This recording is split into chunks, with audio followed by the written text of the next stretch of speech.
하이에크 자유주의 사상의 키워드입니다. 키워드. 이건데요. 키워드. 그게 뭘까요? 여러분들 한번 생각해 보십시오. 자유주의 사상의 키워드. 인위적 질서? 질서라는 의미입니다. 키워드. 계획된 질서? 인간에 의해서 의도적으로 만들어진 질서? 아니면 본능에서 우러나오는 질서라든지 본능, 가족과 같은 본능, 본능에서 나온 질서, 아니면 조그만 그 친구들끼리 모임, 이런 거 소규모 그룹이죠. 소규모 그룹들. 이런 질서, 이건 자연적 질서라고 부르는데요. 또 하나 질서 또 있어요. 자연적 질서로서는 물리적인 세계, 물리적인 세계, 생태계, 뭐 이런 거 자연적 질서겠죠. 우리 인간 사회에서 보통 흔히 질서를 두 가지로 분류합니다. 계획된 질서, 소위 artificial order, 인위적 질서죠. 그 다음에 또 하나는 자연적 질서, natural order, 이렇게 두 가지로 구분을 합니다. 그런데 하이에크는 자연적 질서하고 소위 계획된 소위 인위적으로 만든 군대처럼, 오늘 사회주의 계획경제처럼, 계획된 질서, 인위적 질서, 국가에 의해서 만들어진 법처럼, 법이나 이런 것들, 아니면 국가가 만든 도덕 체계, 아니면 법 체계, 또는 어떤 특정한 제도들, 이런 게 이제 전부 다 계획인데, 군대 퍼레이드, 군대 같은 게 전부 다 계획된 질서입니다. 자, 이렇게 질서를 두 가지로 구분을 하게 되면, 이게 우리가 구분할 수 없는, 우리가 이해할 수 없는, 파악할 수 없는 하나의 사회적 현상이 남는다라는 생각을 가지고 있었습니다. 그게 바로 자생적 질서입니다. 예를 들면 언어 있죠. 언어가 누가 계획해서 만들었습니까? 저는 절대 계획해서 만든 거 아니죠. 그 다음에 또 하나, 화폐 있죠. 여러분들, 화폐는 원래 이게 계획되어 있습니까? 오늘날 국가가 피아트 머니 해서 국가가 만들어진 돈이 있습니다. 애초에는 이게 국가가 만든 게 아니었습니다. 자생적으로 저절로 형성된 거죠. 그 다음에 법, 관습이라는 거 있죠. 관습, 도덕이라는 거 있죠. 도덕, 이런 것들 전부가 다 이게 계획해서 누군가 전지전능한 인간, 혹은 뭐 전지전능한 인간이 있어, 이게 인간의 두뇌에서, 인간 이성에 의해서 만들어진 질서는 아닙니다. 이런 거는 전부 다 자생적 질서다. 바로 그 자생적 질서에 속하는 것이 시장이라는 얘기입니다. 자, 그런데요, 사회주의자들은 뭐라고 얘기를 하냐면, 시장 경제에 자유가 허용되면, 사회주의자들, 자유가 허용되면 시장은 만인에 의한 투쟁이다. 실업, 빈곤, 착취, 온갖 불의가 다 불의를 발생시켜주는 것이 시장 경제다. 이런 식으로 봅니다. 이게 홉스 전통이죠. 홉스 전통이고, 그리고 이게 사회주의 계획 경제의 전통일 뿐만 아니라 막스 전통, 그 다음에 케인스의 전통, 존 롤스의 전통. 존 롤스는 조금 다르긴 합니다만, 어쨌든 존 롤스의 전통이 같이 놓을 수가 있습니다. 사회를 그대로 내버려 둔다? 만인에 대한 만인 투쟁 상태. 그럼 뭐 해야 된다? 국가가 나서야 된다는 얘기죠.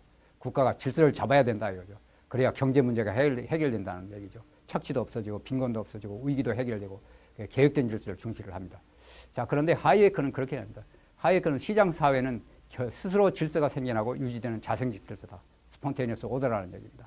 시장이 스스로 경제 문제를 해결할 수 있는 능력을 가지고 있다는 얘기죠. 이건 아주 굉장히 중요한 사실입니다. 보이지 않는 손, 아담 스미스의 보이지 않는 손하고 똑같습니다. 자, 그런데 중요한 문제는 그겁니다. 어떻게 해서 시장에서 자생적으로 질서가 형성되느냐? 어떻게 해서 시장에서 빈곤 문제 또는 위기 문제라든지 또는 고용 문제라든지 이런 실업 문제, 이런 문제를 스스로 해결할 수 있느냐? 스스로 해결할 수 있는 질서냐? 스스로 국가의 개입이 없다고, 국가가 개입이 필요 없다는 얘기입니다. 필요 없이 스스로 문제를 해결할 수 있는데 어떻게 그게 가능하냐 하는 문제입니다. 이건 두 가지로 설명할 수 있습니다. 뭐 여러 가지 설명 방법이 있습니다만은 우리가 여기서는 간단히 두 가지만 얘기합니다. 두 가지 메커니즘입니다. 하나는 가격기구고 하나는 행동 규칙입니다.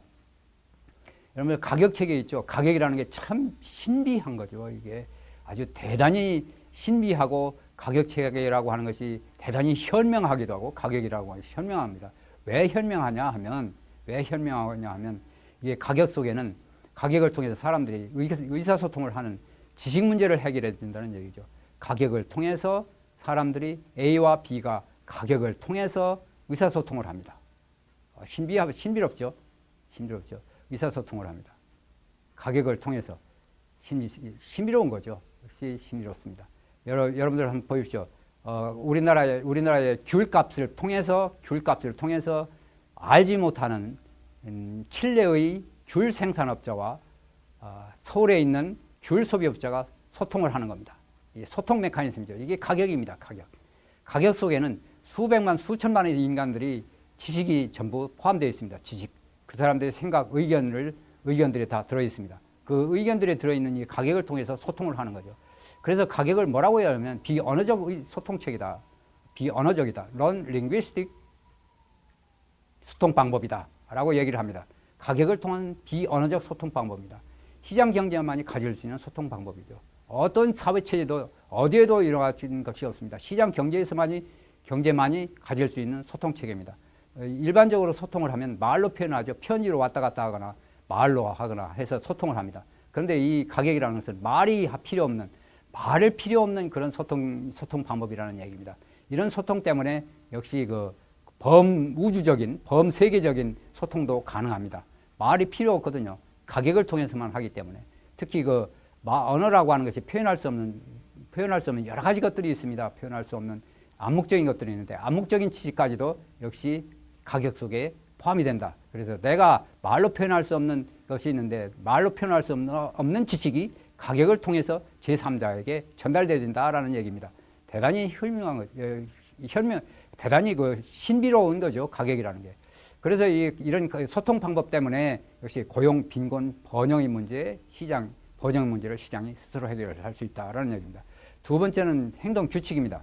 예의 범절, 직업 윤리, 그 다음에 소유 존중, 인격 존중, 도덕과 관습 같은 인간들이 행동을 안내하는 역할을 해주는 이런 행동 규칙들이 시장 바닥에는 두텁게 깔려져 있습니다. 말로 표현할 수 있는 행동 규칙도 있습니다만은 그러나 말로 표현할 수 없는 심지어 암묵적이면서 특히 초의식적인 행동 규칙들이 들어 있습니다.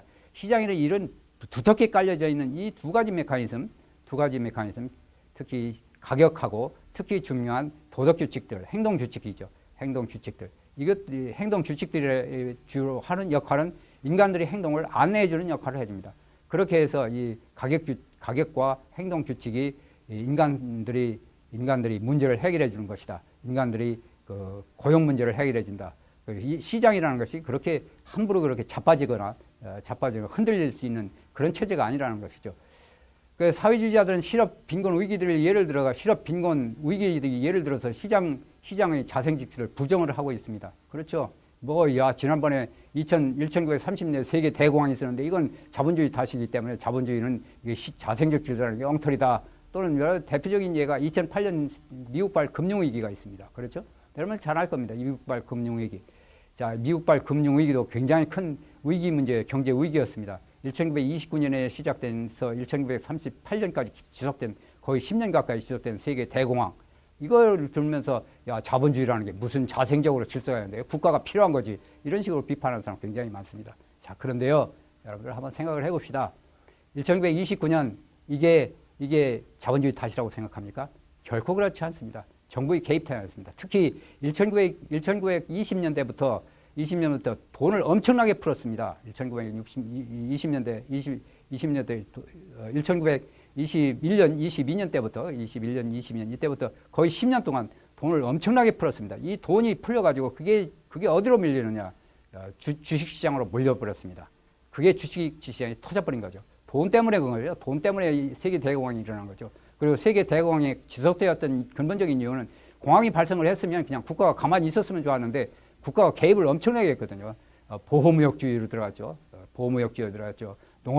농업 규제, 대기업 규제들, 그 다음에 세금 높아졌죠. 이런 규제 때문에 세계 대공황이 일어났던 거지 결코 자본주의 탓이 아니라고 하는 겁니다. 2008년 미국발 금융위기 있죠. 이것도 그렇습니다. 이건 역시 미국 연방은행이 방만한 통화정책이었습니다. 돈을 엄청나게 풀었습니다. 2002년부터 계속 돈을 풀었습니다. 그 다음에 연방정부가 또 무슨 정책을 썼습니까? 무노한 주택정책이었습니다. 주택정책에 엄청나게 주택정책에 개입을 했습니다. 그러니 주택이 붐이 일어났습니다. 풀어놓은 돈이 전부 다 주택시장으로 몰렸습니다. 이게 깨진 거죠. 이게 깨져가지고 생겨난 것이. 이게 터져가지고 이 거품들이 터진 것이 그 위기였습니다. 그런 위기를 제대로 극복을 한 것이 시장이었습니다. 개입을 하지 않았으면 더 쉽사리 극복을 했을 텐데, 그 위기 극복을 했을 텐데, 국가가 또 개입을 했거든요.